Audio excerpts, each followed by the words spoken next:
It was a night like any other at the glamorous mansion of Stella Hart.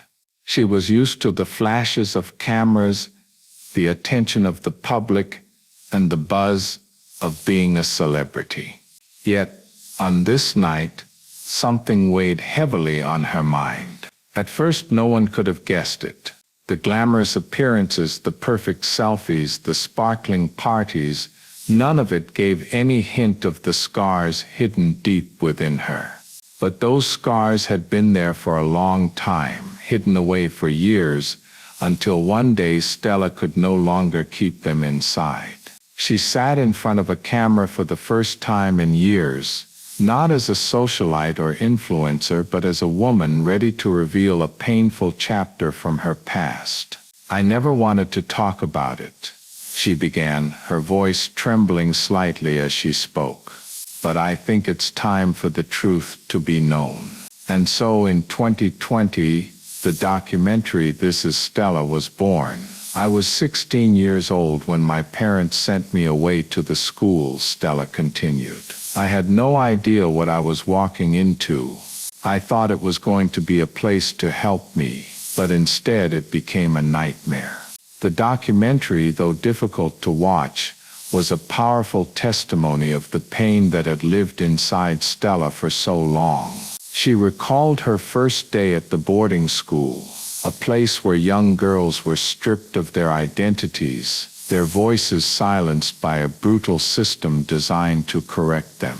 Stella had been sent to this place, like many others, because she was perceived as too rebellious, too defiant, too much of a problem in the eyes of her parents. "They told me that I was bad, that I was broken," she said. "They treated us like animals locked in our rooms, stripped of all personal belongings. We were not allowed to speak unless spoken to, and we were punished if we did anything they deemed wrong. I remember the isolation, the hours of silence, the endless drills to break us." As she spoke, the raw emotion was clear. There were parts of her story that no one had heard before, not even her closest friends. One particular memory stood out to her. There was this one time, a punishment I'll never forget. I had broken some rule. Maybe I looked at someone the wrong way, or I said something they didn't like. I don't even remember what it was anymore. But they locked me in a dark room. No light, no food, no water, just a concrete floor.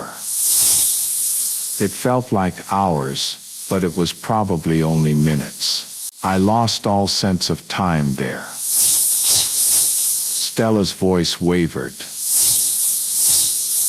I think that was the moment I lost myself. I began to believe I was broken, that I deserved everything they did to me. She explained how, over time, the isolation and cruelty began to wear on her spirit. But what she never expected, however, was that the very thing that made her feel broken would eventually lead her to find a strength she didn't know she had. She started noticing the other girls who had been through similar trauma, each one hiding their own pain behind walls of silence. Slowly, they began to share their stories with each other, forming an unspoken bond of survival. It was in these moments that Stella found a flicker of hope. If they could survive together, maybe they could escape the hell they were trapped in. But escaping wasn't easy. Stella recalled one terrifying night when she and a few other girls attempted to flee the facility. They ran through the woods with staff chasing them, yelling at them to come back. They didn't make it far before they were caught and dragged back, their dreams of freedom crushed in an instant. It was a nightmare, she recalled. But I kept hoping, if not for me, then for the girls who came after me. By the time Stella left the school at 18, she was a different person. Her sense of self had been shattered, her innocence lost. She had never spoken to anyone about what happened until now.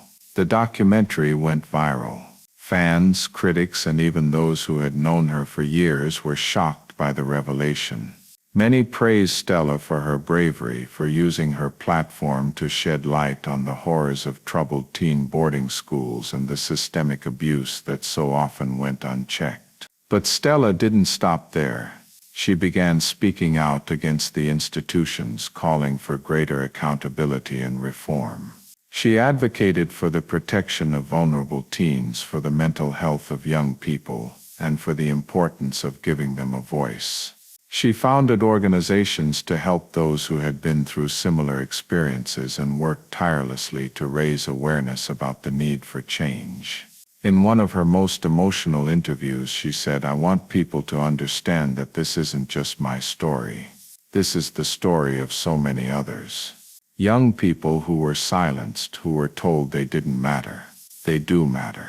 And I'll do everything I can to make sure no one else has to go through what I went through." As she continued her advocacy work, Stella found that she could finally begin healing. The girl who had once felt broken was now helping to heal others. And in the end, the world learned the full truth about the woman who had spent years behind a carefully constructed image.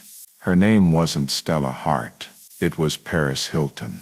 The rest of the story was a reminder that even those who seem untouchable, the ones who live in the glittering limelight, may be hiding their own pain. Paris Hilton used her experience not just to heal herself, but to help others heal as well, giving a voice to those who had none and forever changing the conversation about mental health, trauma, and the mistreatment of young people.